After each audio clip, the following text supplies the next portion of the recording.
In the heart of a bitter winter, a young Native American warrior finds himself stranded in a desolate, snow-covered land. With his tribe lost to the cold, his survival depends on an ancient method of shelter hidden deep beneath the frozen earth. Before we begin, share where you're watching from. And if the strength of ancient survival wisdom moves you, subscribe because tomorrow's legend runs even deeper than this one. It was the 23rd day of December, and Wiaka, a young warrior of the Lakota tribe, stood atop the ridge, his keen eyes scanning the horizon. The wind, though biting, had remained calm that morning, yet the sky, thick with dark clouds, hinted at something more sinister. Wiaka had been alone on his scouting journey for several days now, hunting and tracking game to bring back to his people before the winter storm set in. As he gazed into the distance, the first subtle shift in the air caught his attention. The temperature began to drop rapidly, and the sky, once gray, grew darker by the minute. His heart raced, and instinct told him that the storm was closer than he thought. The old stories his elders had shared with him came rushing to mind, stories of blizzards so fierce that they could bury a person in hours, stories of snow so deep that animals and even the strong, resilient bison could be swallowed by it. His eyes narrowed, and he quickly adjusted the straps on his pack, securing his bow and arrows and tying his moccasins more tightly. The storm was upon him, and he knew that if he didn't seek shelter soon, he would risk being caught out in the open, vulnerable to nature's fury. The prairie that had once seemed endless now appeared treacherous. Wiaka turned and hurried back toward his camp, the snow beneath his feet already beginning to collect in a thin layer as the wind picked up. As he navigated through the sagebrush and grasslands, the first flakes began to fall, their sharp, icy touch biting at his exposed skin. He knew that, in the next few hours, the blizzard would strike full force. With each step, the storm grew stronger, the winds howling with increasing intensity. The once still prairie transformed into a sea of white, the horizon disappearing beneath the thickening snow. It wasn't long before the world around him became a blur, whirling white snow, flurries twisting through the air, and the unmistakable cold that seeped through his clothes. The journey back to his tribe's camp, normally only a few hours, would now be an impossible task. Wiaka's thoughts raced, trying to calculate the distance. 10 miles? 15? It didn't matter. The storm would make the distance feel like an eternity. He reached into his pouch and pulled out a small flint, a tool his father had passed down to him before he left on this journey. If he couldn't make it back to his people, the only hope for survival would be to seek shelter immediately. It was then that a sharp pain pierced his heart. His tribe, his family, his people. Were they safe? They had made camp by the river, but would it be enough to keep them sheltered from the full force of the storm? Wiaka's legs carried him faster, and his breath came out in ragged, freezing gasps. He had to return, he had to find them, but the snow was coming down too fast now. The world around him was turning into an unrecognizable white void, and as he stumbled forward, he realized that his own survival, too, was at risk. In that moment, the teachings of his elders echoed in his mind, the stories of hidden shelters, of the earth's power to protect, of the tunnels that had kept his people alive for generations. He couldn't make it back to the tribe, not now. But there was one thing he could do. He turned sharply, seeking what little shelter he could find. The storm had arrived in full force by the time Wiaka found what he was looking for, a large, snow-covered overhang nestled between two giant pines. The winds whipped around him as he crawled under the shelter of the rocky ledge, his body trembling from the cold. His hands were numb, the tips of his fingers aching from the biting chill. But the warmth of the earth beneath him offered a temporary reprieve from the storm's fury. Wiaka lay on the ground, his breath heavy and erratic, the cold air seeping into his bones. The snow piled up outside, the swirling winds growing fiercer by the minute. He knew this blizzard would last for days, maybe longer, and he would be forced to endure it alone. He could only hope that his tribe somewhere in the distance was better prepared for the storm. As the first night fell upon him, Wiaka wrapped himself tightly in his bearskin cloak, hoping the layer of furs would keep the cold from overtaking him. He leaned against the stone wall of the shelter, feeling the chill of the rock seep through his back. Yet, despite the discomfort, the tunnel-like overhang felt safe, much safer than being exposed in the open. Outside, the storm's relentless roar made it impossible to hear anything beyond the howling wind. The frost creeping across the overhang's entrance was evidence enough that the temperature was plummeting. By now, the snow had reached his waist, and the world outside had become a blur of white and gray. The cold began to settle deep within him, gnawing at his body. He had learned long ago the dangers of prolonged exposure to the cold. Without the right knowledge, it could lead to death in just a matter of hours. His mind raced with the wisdom of his ancestors, remembering how they had survived similar storms long before modern tools were available.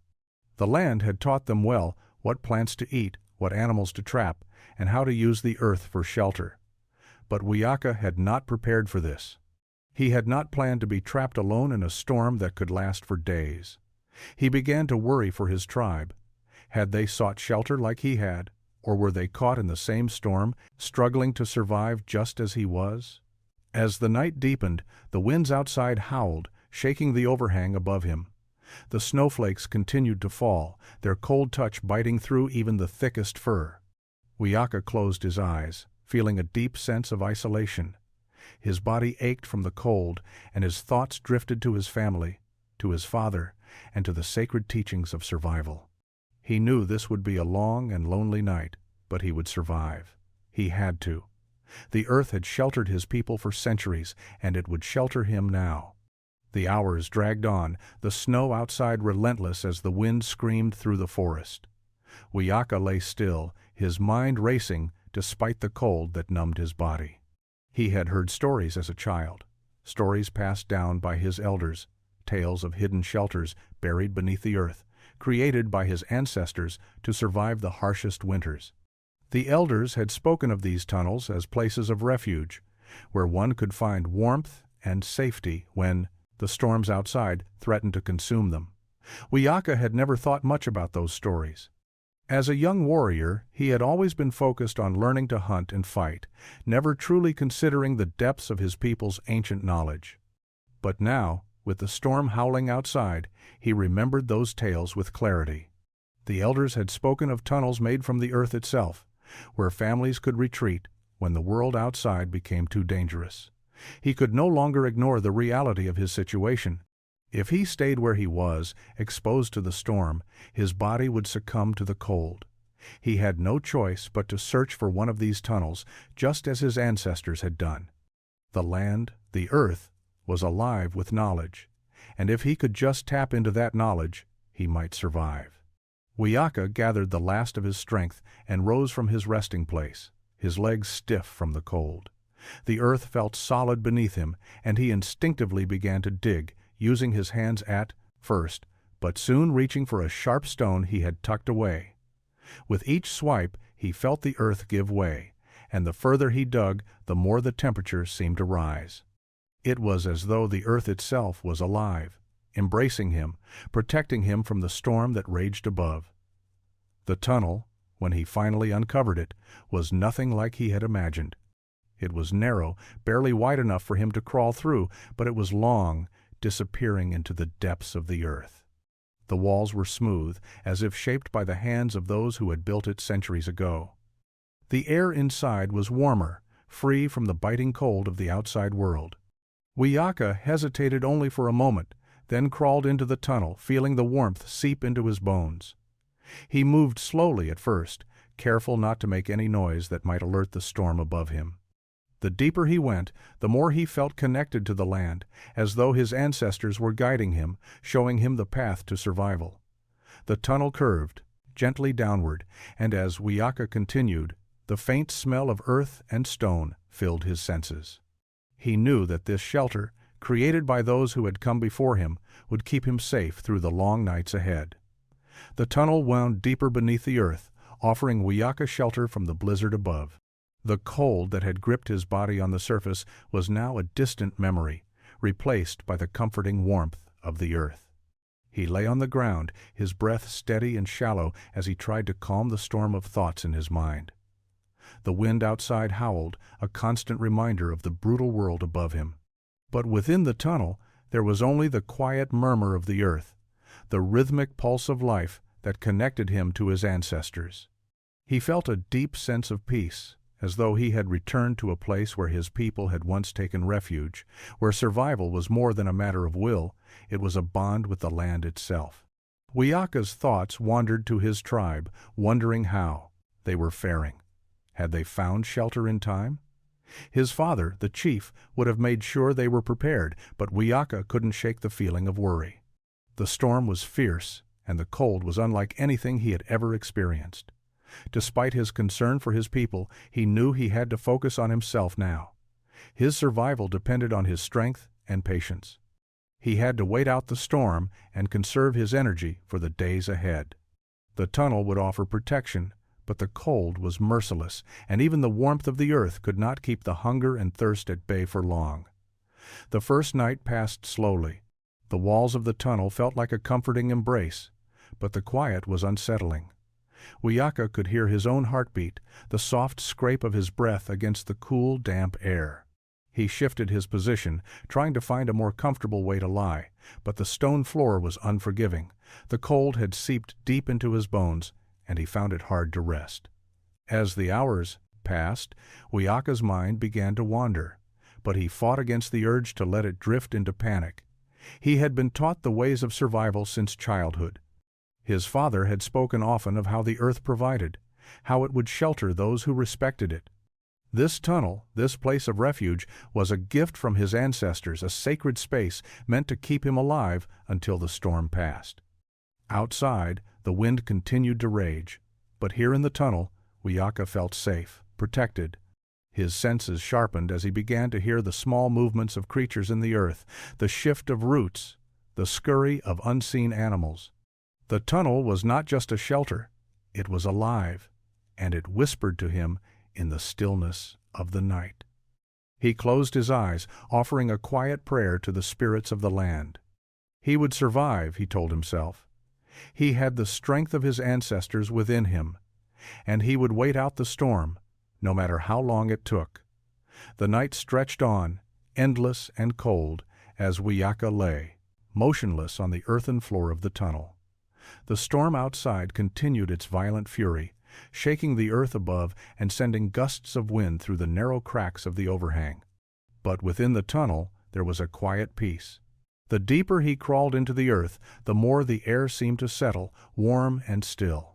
Yet, even in this refuge, Wiyaka could not escape the weight of silence. The usual sounds of the wilderness, the call of the wolves, the rustling of leaves were gone.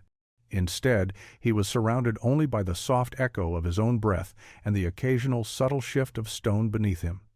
It was almost as if the earth itself was holding its breath, waiting. Wiyaka tried to steady his thoughts, pushing aside the unease that crept into his mind. The isolation was almost too much to bear. His hands trembled slightly, and his stomach growled with hunger.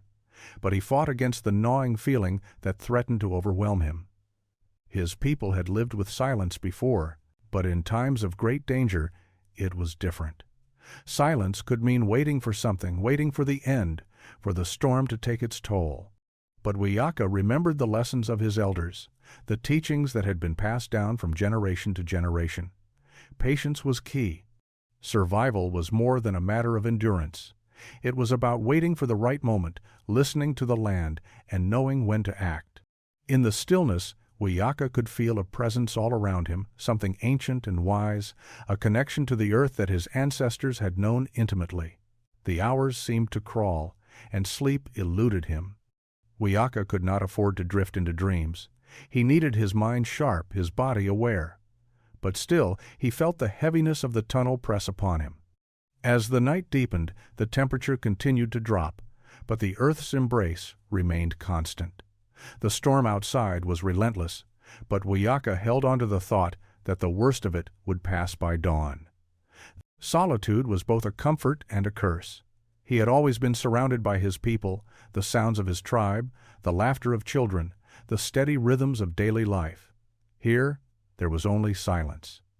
But that silence allowed him to hear the whispers of his ancestors, those who had survived similar storms long before him.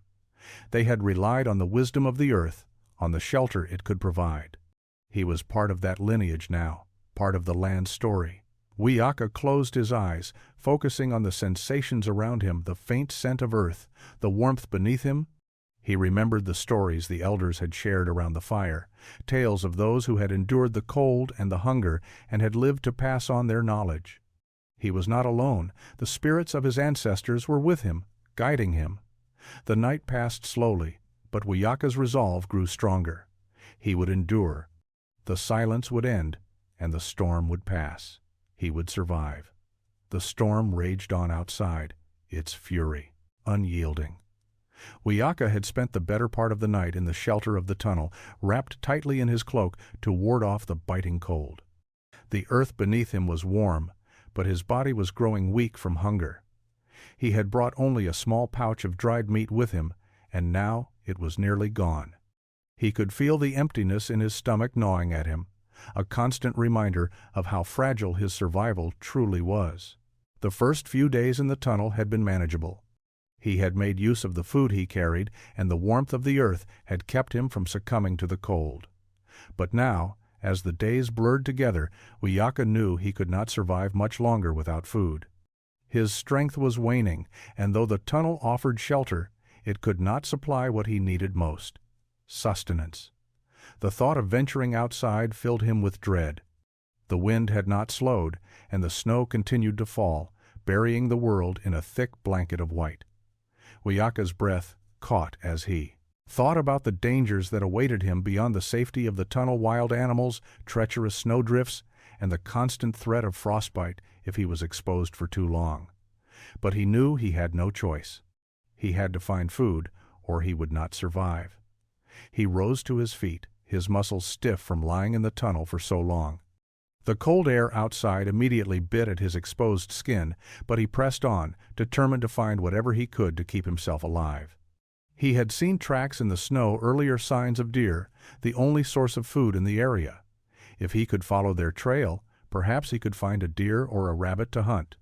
Wiyaka moved cautiously, aware of the dangers the snowstorm hid. The world around him was a white blur, the wind howling as it whipped through the trees. Every step felt like a battle, the snow deep and heavy, pulling at his legs and threatening to bury him. But he kept moving, his eyes scanning the ground for any signs of movement. It wasn't long before he spotted the tracks he had been searching for, faint but clear against the untouched snow. He followed them carefully, his heart pounding in his chest. Every step was a struggle, but he knew he had no choice but to keep going. The hunger in his stomach pushed him forward, and the thought of survival burned fiercely in his mind. As the hours passed, the storm began to relent, the wind easing slightly. The tracks led him to a dense thicket where a group of deer had taken shelter from the storm. Wiyaka held his breath, his hands tightening around his bow. He had to be careful. He had only one chance at this. In one swift movement, Wiyaka took aim and fired. Wiyaka's arrow flew straight, striking the deer in its side. The animal staggered for a moment before collapsing into the snow, its life slipping away. Wiyaka felt a surge of triumph and relief, but it was fleeting. He knew that, even with his prize, his struggle was far from over. The hunt had been successful, but now he had to bring the deer back to the tunnel, where the storm still raged above him. The snow had deepened since he had ventured out, and now, as he knelt beside the deer, Wiyaka's body felt the full weight of the storm. His breath clouded in the cold air, and his fingers were stiff with the biting cold. He worked quickly to prepare the animal, knowing that the sooner he could return to the shelter of the tunnel, the better. The wind howled through the trees, pushing the snow even deeper, and each step felt like a battle as he began the long trek back. But there was more to worry about than the storm. Wiyaka had heard stories from the elders of the dangers that could lurk in the snow, waiting for the right moment to strike.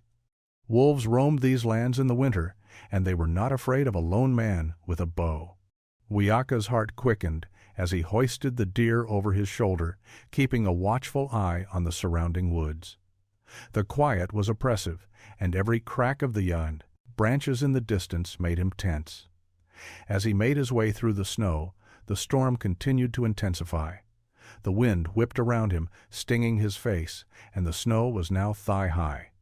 It was difficult to tell if the tracks he had left were even visible anymore, the wind sweeping over them in minutes. The deer's weight was a burden on his shoulders, but Wiyaka pressed on. The hunger that had once gnawed at him now felt muted, overshadowed by the greater threat of the elements and the uncertainty of his journey. He stumbled several times, once nearly losing his footing in a deep snowdrift. The snow had a way of hiding dangers beneath it, sharp rocks, hidden roots, and ice patches that could easily cause a fall. Every time he lost his balance, he quickly regained his footing, his instincts sharp and honed from years of surviving in the wild. Yet, despite his experience, there was a deep, instinctive fear gnawing at him. The journey felt endless, the storm relentless, and the step seemed to bring him no closer to safety. A distant howl broke through the howling wind, the sound echoing in the distance. Wiyaka's heart skipped a beat. Wolves. He had heard them earlier, but the sound had seemed distant. Now, though, it was closer, unmistakable in the eerie silence of the snow. He quickened his pace, but the snow made it difficult to move quickly. Another howl sounded, much closer now, and Wiyaka felt the hairs on the back of his neck stand up. He glanced over his shoulder, but there was nothing to see, just the white blur of the storm. His breath came in short bursts now, the cold biting at him with every exhale. The howls grew louder, closer, and Wiyaka's heartbeat quickened. His mind raced, but there was no time to think, only to act. Wolves were relentless when they smelled blood, and the scent of the deer still clung to Wiyaka's clothes. He could feel the weight of the animal dragging on him, slowing him down, and the storm continued to obscure his vision. Snow whirled around him in a blinding mass, and with every passing second, the fear of being overtaken by the pack tightened its grip on his chest. He had no choice but to keep moving. His legs burned with the effort of pushing through the deep snow, but his instincts pushed him onward. He could hear the wolves now. Their breath and growls carried on the wind, echoing through the trees. He had hunted in these forests before and knew the ways of the predators that roamed the land. But this was different. Alone in the storm, with no fire to keep them at bay, he was vulnerable. Wiyaka scanned the trees for any sign of movement, his senses heightened by the threat. He had to get back to the tunnel. It was the only place where he could find safety, even if it meant leaving the deer behind. His only chance was to outrun the pack and reach the shelter before they closed in. With every step, the wolves' howls grew nearer, and Wiyaka could feel the tension building. He glanced over, his shoulder, his breath coming in ragged gasps, and his heart sank. The wolves were coming closer. He could see their shadows in the snow, moving swiftly, weaving between the trees. He quickened his pace, but the snow was unforgiving, dragging at his boots, slowing his movements. The storm continued to rage, the wind howling louder with each gust, but Wiyaka could feel a shift in the air. The tunnel was near. He focused on the safety of the earth, on the shelter his ancestors had built into the land.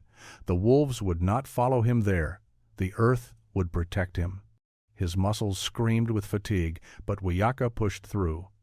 Every step was a fight against the snow, against the wolves, against the weight of exhaustion pulling him down. He reached the ridge and scrambled up the slope, his hands cold and raw from the biting wind. The tunnel's entrance was just ahead, barely visible through the storm, but he knew it was there. His breath was ragged now, his strength nearly spent. But he reached the mouth of the tunnel and ducked inside. As soon as he was in the safety of the earth, Wiyaka collapsed to the ground, panting and exhausted. The wind outside howled in fury, but inside, the warmth of the tunnel wrapped around him like a comforting embrace. He could hear the wolves' howls growing distant as they circled the area, but they would not find him now. The storm had done what they could, not the earth had claimed him, and he was safe. For the moment, Wiyaka closed his eyes, the exhaustion washing over him, and he allowed himself to rest. Tomorrow would be another day of survival, but for now, he was safe. The storm had passed, and he had made it back. Wiyaka awoke to silence. For a moment, he wasn't sure where he was. His senses, clouded by the heavy fog of sleep, failed to place him in the tunnel at first. His body felt heavy, numb, and cold. Then he remembered. The earth had claimed him, the tunnel had offered him shelter, and the storm still raged outside. He rose slowly, his muscles aching from the hours of lying still, the weight of his exhaustion sinking in. The fire that had once burned in him his drive, his fear now seemed distant. He was tired, deeply tired. He had survived the worst of the storm, but there was no denying the toll it had taken on him. Wiyaka stretched his arms and legs, trying to loosen the stiffness in his joints. His hands shook slightly as he rubbed his face. The darkness of the tunnel felt almost welcoming, though he knew it was a prison of sorts. He was alive, but the uncertainty of what lay ahead gnawed at him. The wolves, the hunger, the endless cold, how long could he survive like this? The storm outside continued its assault on the land, but Wiyaka had learned the earth's language. The quiet of the tunnel, the stillness in the air, told him the worst of it had passed. The wolves, though not gone, had likely returned to the woods. His father's teachings about the land echoed. In his mind, nature was a great teacher, but it also demanded respect. Survival was a conversation between man and nature, a balance of patience and strength. He had survived 10 nights now, 10 long, cold nights, and the hunger in his gut seemed to grow louder with each passing hour. His supply of food was nearly gone, the dried meat from his pack only a memory. He had to make a decision: stay in the tunnel and wait for the storm to completely pass, or venture back into the wilderness and risk the dangers that awaited him. Wiyaka sat for a moment, the cold of the stone beneath him sinking deep into his skin. His breath echoed in the stillness of the earth, his thoughts a blur of conflicting emotions. He could almost feel the earth's heartbeat beneath him, steady and constant, as though the land itself was alive, holding him. His eyes closed, and the faint sound of the wind above came to him. The storm was weakening, but the cold remained. He needed to leave the tunnel, to return to the surface, to hunt, to find food. He couldn't remain here forever, waiting for the storm to pass. His ancestors had taught him to take action, to listen to the earth, and to trust his strength. The wolves would be gone, the deer would return, and if he could survive this night, he would make it through the next. Wiyaka stood, and with a final glance toward the tunnel's entrance, he stepped back into the wilderness, his journey far from over. The first light of dawn crept through the storm clouds, painting the snow-covered landscape in soft hues of gray and pale gold. Wiyaka stood at the mouth of the tunnel, his breath forming clouds in the cold morning air. The storm had finally passed, leaving behind a world transformed. The trees, heavy with snow, bent beneath the weight of the storm, their limbs sagging low to the ground. The wind had calmed, but the chill remained. Wiyaka stood still for a moment, letting the silence of the world settle around him. The deep quiet was a stark contrast to the fury of the storm that had gripped him for so long. He had made it through 10 long nights, each one colder than the last, each one a struggle for survival. And now, as the world outside settled into stillness, Wiyaka felt a sense of peace wash over him. His thoughts turned to his tribe. The hunger gnawing at his stomach had not dulled his concern for them. Had they found shelter in time? Had they survived the storm? He could not stay in the tunnel forever. He had a duty to his people, a responsibility to lead them, to protect them. But first, he needed to find food. He needed strength to continue the journey back to them. The snow that had once been a threat now seemed like a pathway, an obstacle to be crossed. The ground, though still frozen, had a different feel now. The air was sharp, but not as bitter as it had been during the storm. Wiyaka knew that if he could find game, he could survive. The land was resilient, and he had learned that resilience in the depths of the tunnel. He made his way out into the snow, his moccasins crunching beneath him, leaving tracks in the fresh powder.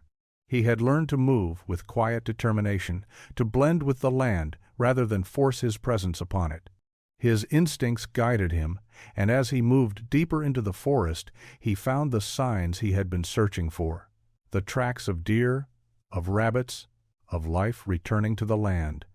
Wiyaka followed the trail, each step more confident than the last. His mind was clear now.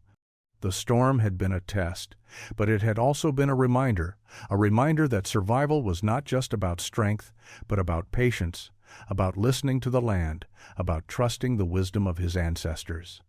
The earth had protected him in the tunnel, and now it was time to return the favor. Hours passed as he moved through the forest, his senses alive to every sound, every scent. He had learned to read the world around him, to understand it in ways that went beyond the physical. The land spoke to him, guiding him forward. The wolves, the cold, the hunger, they were all part of the journey, but they had not broken him. By the time the sun was high in the sky, Wiyaka had found what he needed. The world was still, but he was not alone. He had survived, and now he could return to his people.